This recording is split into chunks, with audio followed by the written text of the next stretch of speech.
Okay, sagutin natin yon. Yung patungkol kay, kay Spokes Harry, na it's crazy idea daw, sabi ni Kaufman.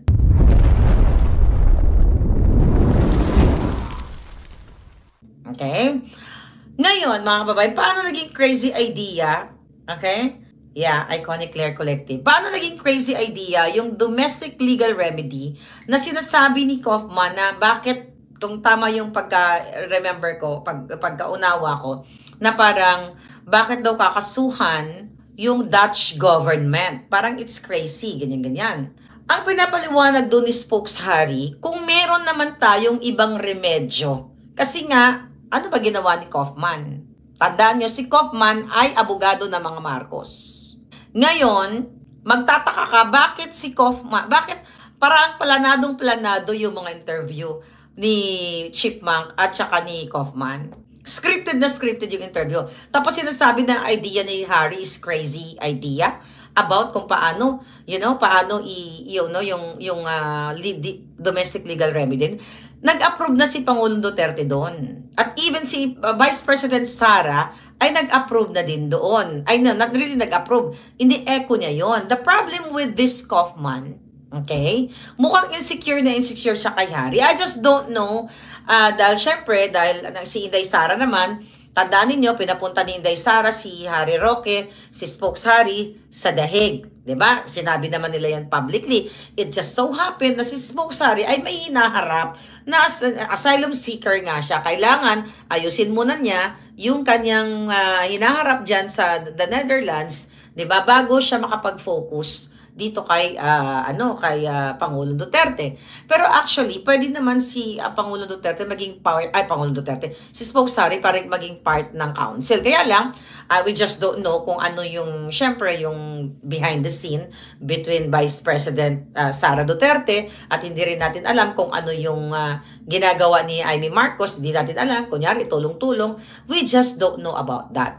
But yung attacking Harry, yung ginagawa ni Kaufman, tapos bigla yun yung tanong ni Chipmunk about anong opinion mo dito sa domestic legal remedy na to. Tapos tinatanong ni Kaufman, is that out in is that already published, para out in public na ba yan? Hindi daw. Sinungaling siya. Sinasabi na yun ni Inday Sara Di ba? Na nag-approve na si Pangulong Duterte, na tinitignan yung ganong So, ibig sabihin, out na yon. So, makikita mo talaga na itong si Chipmunk ay in collusion talaga dito kay Kaufman. Okay? Ako, wala na akong tiwala kay Kaufman. This is just me. Pero si Inday Sara, ano niya yan set aside. Hindi naman ako si Inday Sara. Ang nakakalungkot kasi, mga kababayan, di ba, nag-file, kinongratulate pa pala ni Chipmunk na, Attorney Kaufman, congratulations kasi pinagbigyan ng ICC pre-trial chamber na wag muna i-desisyonan yung interim release. Paano naging congratulation niyo? Paano naging yun? Bakit kailangan ka magko-congratulate? Parang pinipraise na si Kaufman. Mga bakla, ibig sabihin, nung pinaburan, the more na madidelay ang pagpakadetain kay Pangulong Duterte. Tama yung observation ninyo na si Maring nandoon, nagtanong din, na kung hindi pala ikaw ready sa mga documentation and papers in the first place, bakit ka nag-file ng interim release na wala kang armaments, na wala kang bala? Tama yun. Para sa akin, si Kaufman, pera-pera lang, pinagbigyan na natin siya. March, April, May, June, July, 4 na buwan na mahigit si Pangulong Duterte. Bago siya nag-file ng interim release, inabot muna ng 48 years. Tama kayo, pera-pera lang. Abogado yan. I deal with lawyers. Alam mo, si Harry, this is just, not being kaibigan niya ako. Si Harry, personal, di ba sinabi ko na sa inyo, magiging personal ang laban yan dyan sa ICC. Bakit? Kung siya ay isa sa maging counsel or part ng team ng defense team ni Pangulong Duterte, bakit? Tama, kasi Kaufman, abogado lang yan, at ang mga abogado, pera-pera lang yan. Bakit? Pag wala nang ibabayad ang mga Duterte kay Kaufman, do you think magre-represent pa yan si Kaufman? Sagutin niyo ako, mga abogado dito. Pag wala nang ibabayad sa kanya, mga kababayan, iiwanan niya yung kaso. Ano daw? Okay. Maingay ba? Okay, maingay daw yung counter. Pinupukpok ko. Okay, ganito kasi yan mga palangga. You have to, maniwala kayo sa hindi, but ito yung nakita ko. Ang mga abogado, trabaho nila yan. Pera-pera na lang yan. Kahit paano kahit gaano pa kaganda ng kaso mo, pag wala ka nang ibabayad sa kanila, iiwanan ka na nila. Si Harry Roque, kahit walang ibayad ang mga Duterte, ipagtatanggol niya yan. Diba? Sabi ni Nani, si Alvin, sobrang ChatGPT ginagamit sa mga post niya na tapos yung mga tanong kay Kaufman scripted. Exactly, napansin ko yan. Ngayon, si Harry, personal ang laban. Unang-una, nagsilbi siya kay Pangulong Duterte. Spokesperson siya. Number 2, Pilipino siya. O lahat actually number 1. Number 1, mahal niya ang Pangulong Duterte. Gusto niyang makalaya ni Pangulong Duterte. The reason why nandyan si Harry Roque sa Hague, dahil sa pagtatanggol niya kay Pangulong Duterte. So sabi ko, ang laban niyan, pukpukan. Noon pa naman, minumungkahi na ni Spokesari na dapat mag-file na ng interim release. Pero late pa rin. Ako, I'm not being pessimistic here or negative. Dahil syempre choice yan ni Inday Sara. Ito aking observation lang bilang isang concern kay PRRD. Kasi bakit parang, hello, yung minumungkahi ni Spokesari na inaprubahan naman yan ni PRRD na domestic legal remedy, hindi ka naman makikipag-away sa Dutch government. Gusto mo lang laban yung human rights, yung karapatan ni Pangulong Duterte, pinaliwanag na ni Spokesari yan, na, yung,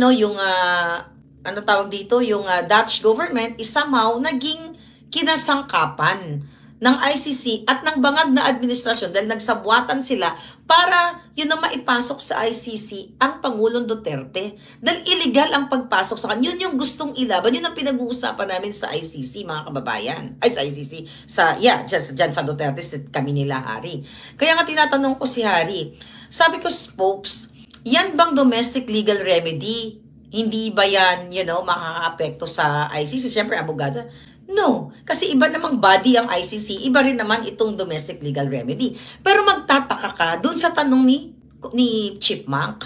It's like targeting Harry. Kaya ang sagot I hope nakikita ni Vice President to, no?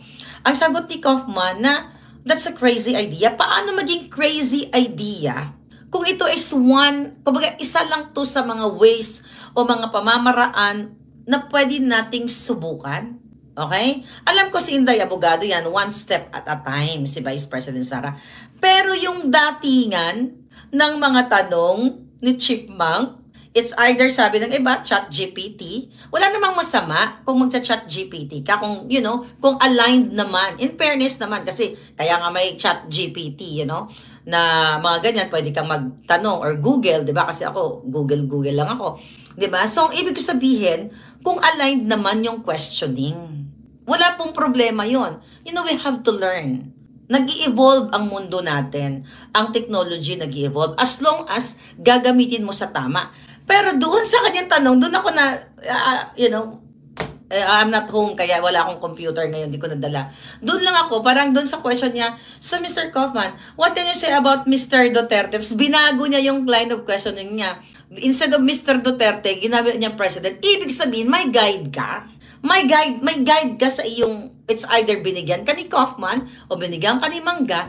Kasi if you're questioning someone na galing dito, na you have your own, idea and knowledge about the issue, kung ano'y, ang pagtatanong kasi, okay, ang isang tama ba? Ang isang interviewer or let's say journalist o taga-tanong, once bumato ka ng tanong, let's say for example, okay, Mr. Kaufman, anong masasabi mo sa sinabi ni Harry Roque about the, local, domestic remedy? Makikinig ka sa sagot ng abogado. Then you have to have follow-up question. Depende sa sagot niya. Kasi yung tanong, yung questioning kasi, yung train of thoughts, okay, nang nagtatanong, hindi consistent. One topic, isang topic, din tatalo na naman, din tatalo na naman, tatalo na naman. Hindi ganyan mag-isip ang isang tao. Pag nagtanong ka, di ba, pakikinggan mo yung sagot. Then, if you have follow-up, kayo sinabi niya may point, open question, right? Leading questions, exactly. Di ba? Hindi pwedeng close-ended question or isang topic din, panibago na namang topic. Hindi po ganun yun. Kaya obviously, it's either binigyan siya, nag-usap sila ni Kaufman, okay, let's talk about this. Diin natin si Harry, ganyan-ganyan. Walang emotion, walang passion yung tanong niya, sabi ni Amira. Exactly. Hindi ganun. Kahit mga journalist dito, may nakikinig dito, alam nyo yan.